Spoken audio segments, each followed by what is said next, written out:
Salut à toi, moi c'est Monsieur Aboa. Tu cherches à exceller en français, en philosophie et en histoire géo, tu es au bon endroit. Que tu prépares le bac ou que tu veuilles simplement mieux comprendre ces matières, ici je t'accompagne avec des méthodes simples, efficaces et surtout qui te permettent de progresser rapidement. Imagine-toi réussir avec des notes qui impressionnent. Tout ça en comprenant vraiment ce que tu fais. C'est exactement ce que je te propose avec mes cours et astuces exclusives. Alors, si tu veux booster tes résultats, abonne-toi à la chaîne dès maintenant, clique sur j'aime et n'hésite pas à laisser un commentaire si tu as des questions ou besoin d'un suivi personnalisé. C'est parti!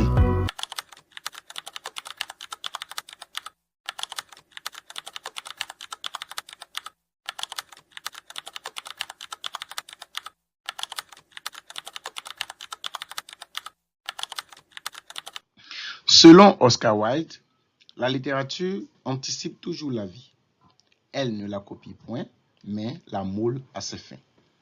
Selon Oscar Wilde, la littérature anticipe toujours la vie. Elle ne la copie point, mais la moule à ses fins.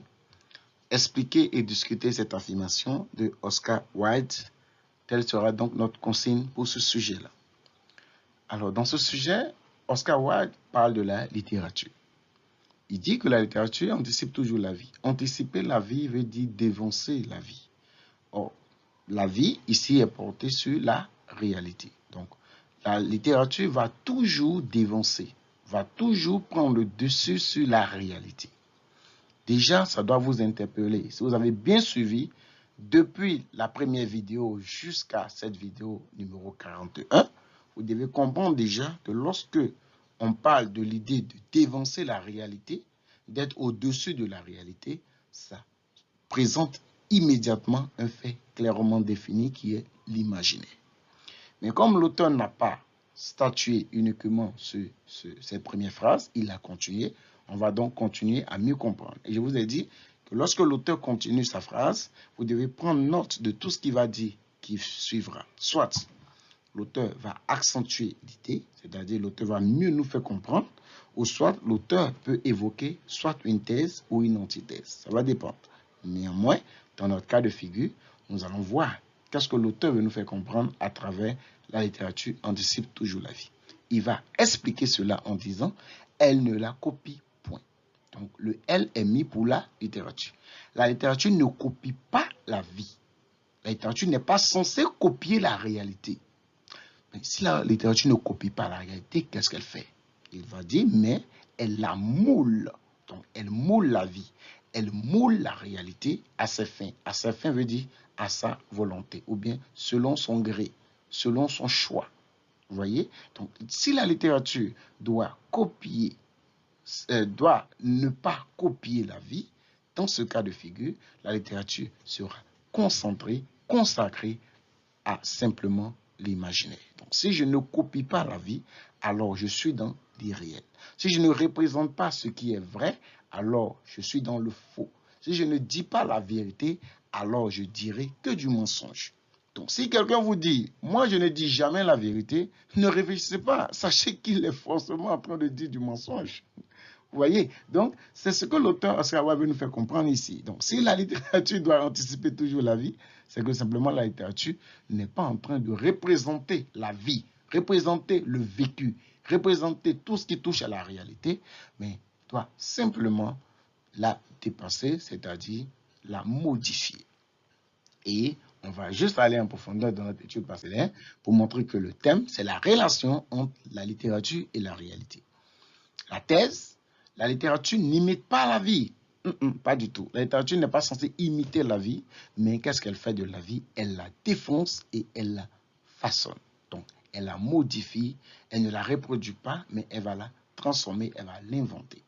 En reformulation, on va dire que la littérature ne reproduit pas la réalité, ce qui est clairement défini dans la pensée de Oscar Wilde. La littérature va plutôt l'inventer. Voyez? Or, quand on parle d'invention, ne réfléchissez pas, c'est l'imagination. La problématique du sujet, c'est que la littérature peut-elle influencer la réalité plutôt que de la refléter? Donc, si la littérature doit influencer la réalité, dans ce cas de figure, l'As 1 nous répond, on nous dit oui, la littérature sera une modification créative de la réalité. La littérature va modifier ce qui est là déjà. La littérature va transformer ce qui est réellement présent. Et en As numéro 2, on va dire à Oscar Wilde que la littérature n'est pas là toujours pour anticiper. La littérature n'est pas là toujours pour modifier la vie. La littérature n'est pas là toujours pour juste transformer la réalité, n'est pas là toujours pour ne pas copier la réalité, mais la littérature peut aussi copier ce qui est vrai, copier ce qu'elle voit.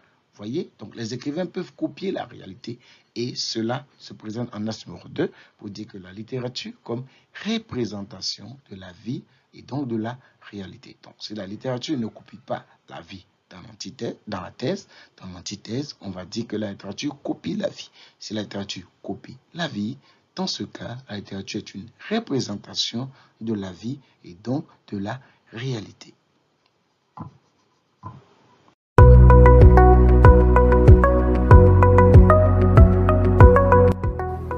Merci d'avoir suivi cette vidéo jusqu'à la fin.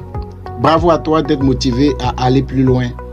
Si tu veux aller encore plus vite et plus loin, n'oublie pas de t'abonner à la chaîne pour ne rien manquer des prochaines vidéos. Je suis là pour t'accompagner, que tu sois bloqué sur une notion ou que tu veuilles t'améliorer. Et si tu veux un suivi encore plus personnalisé, tu peux me contacter directement dans la barre de description, là où tu auras tous mes contacts pour pouvoir me joindre. Alors, abonne-toi, clique sur j'aime, laisse un commentaire avec tes questions et je te dis à très vite dans la prochaine vidéo. Ensemble, on va réussir.